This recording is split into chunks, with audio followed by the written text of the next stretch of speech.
because I care about the environment, I've written my speech on my phone. Printed off any paper and whatever. But anyway, hello all. Hello, Ben. Hello.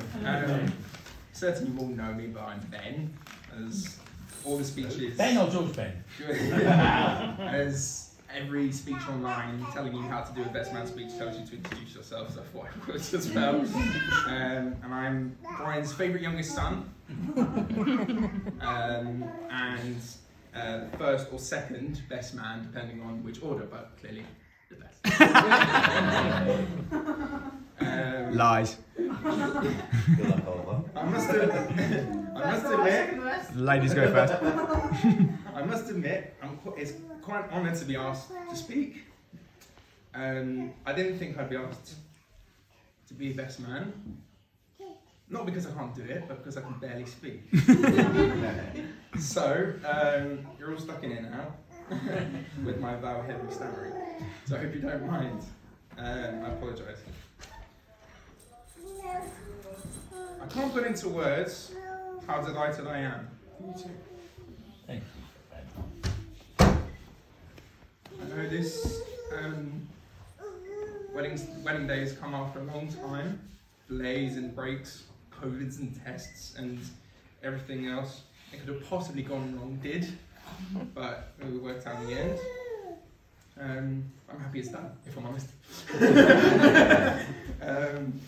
I couldn't be happier, and I don't think there's two people, definitely in this room, that deserve the real happiness that we're seeing on display today.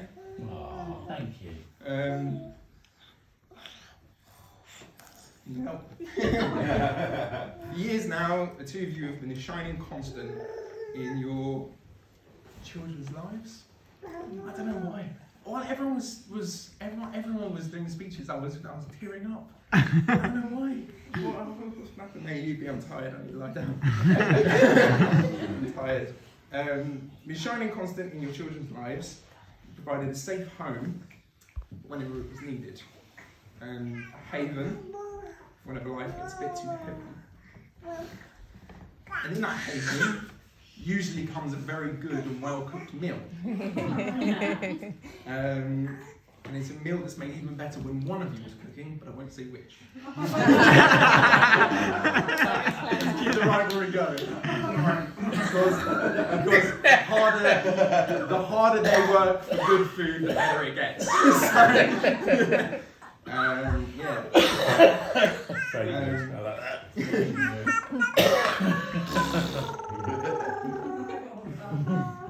Brian is a problem solver, first and foremost.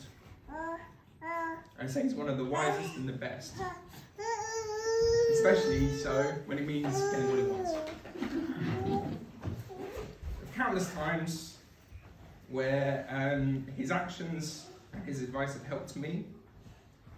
Well, one of my favourite stories is when I was a child and I was sitting on my Xbox in my bedroom and we had cats.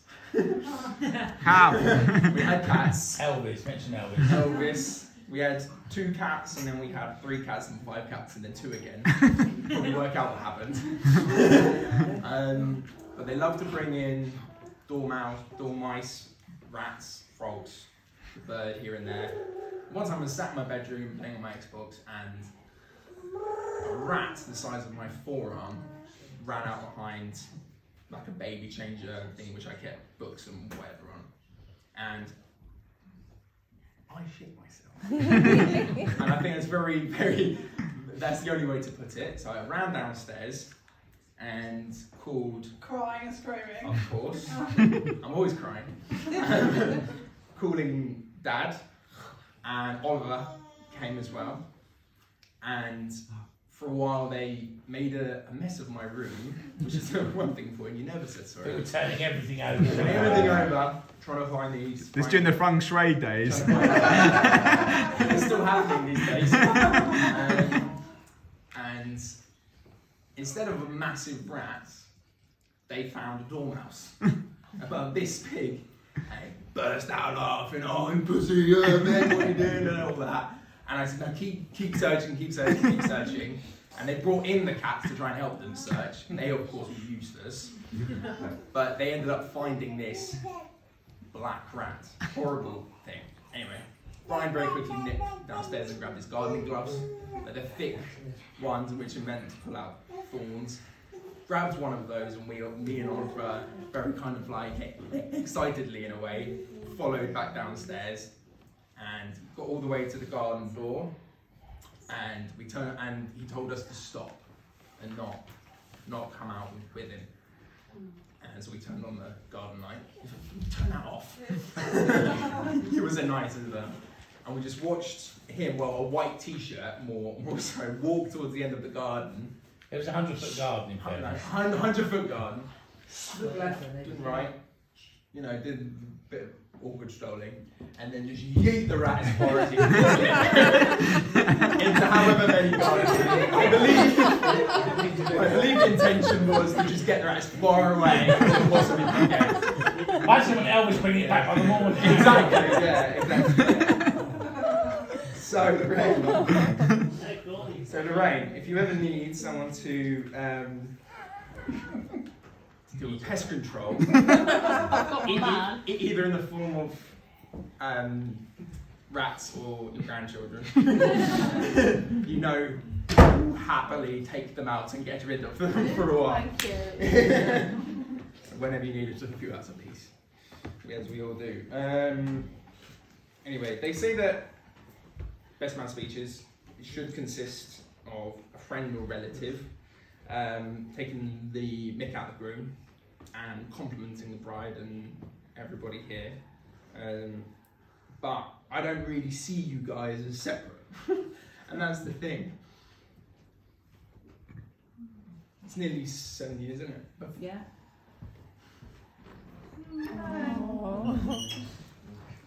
Glasses are coming off, lads. Down from here. My entire adult life, you've been synonymous with each other, and it's fantastic. Genuinely. It's not on the air, I'm not. Thank you, Dan. So, it's great.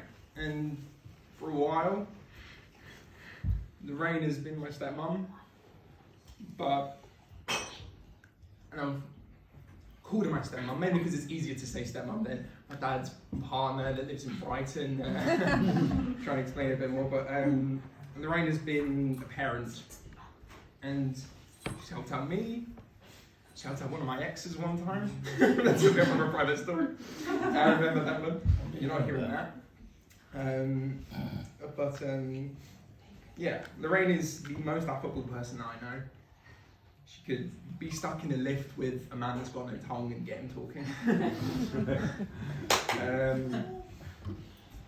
She's a fierce friend and a loving mother, and a wonderful life companion for my dad. Thank you, Dan. And we have a great relationship, which is very fantastic. God, what was going on? Anyway. When we talked about this offline. Thanks, mate. I'm sure you were going to hold it together. Yeah, so this, although this is such a lovely day, this is a formality because you guys have been married for years. So, yeah, this is the confirmation of the normal that I've written here. So yeah.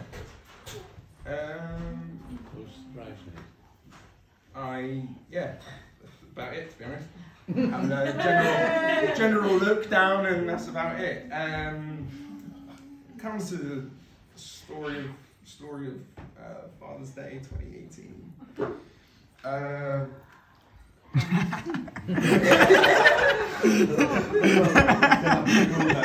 Dad, this is what you need. My dad knows now. I very kindly start it, and then I might ask Yeah, you your to... grandma, my dad didn't know till recently. The story about the boat. Sorry? The story about the boat. Story about the The boat. Anyway, which story about you want a boat because they've got about 1 million stories about them. This will probably trump for more, I think. That one, any of them. This suddenly got quite hot. Thank God. I'll start it. I'll start the story. But I think I might ask Oliver to end it, to be honest. Because I've been Once you started, mate. too long. So Brian and Rain obviously used to have this boat, very kindly gifted to them, and they were taking sailing lessons and doing this, that, and the other, and you know, You mean the one they chucked away and sold? putting bunting in the No, we broke it. putting bunting in the cabin and making everything really cute, They and made it all making everything really lovely. Because they Yeah. got seasick. They And got seasick. Father's Day. Wasn't that? Listen, Dad. Oh, shush, Jerry! Jerry! Getting seasick. Order, order. Jerry! Listen. Who got I'll phone Emma, seasick? she'll come and collect you in a minute. Eh? Father's I'll phone Emma, she'll come and collect you. Carry on. You see it? On Father's Day, we all went down to Brighton and we went to the Brighton Marina and we thought we'd have a little bit of meal and whatever on the boat. And you know, guys on boats. We all know this story, don't we? We had a drink and we ended up calling Dad a pussy because we wanted to go out. We wanted to go out on this boat. We were like, the sea's not that bad. We wanted to go out. So we, after a little bit of push and shove, and we all put on a life vest and all the things very properly and whatever, we all went out. I'm thinking at what point I can stop saying this story. I'd stop if I was you. Oh, completely was safe. Anyway, that's me, and I'm going to let my brother carry on. Thank you very much. Well done.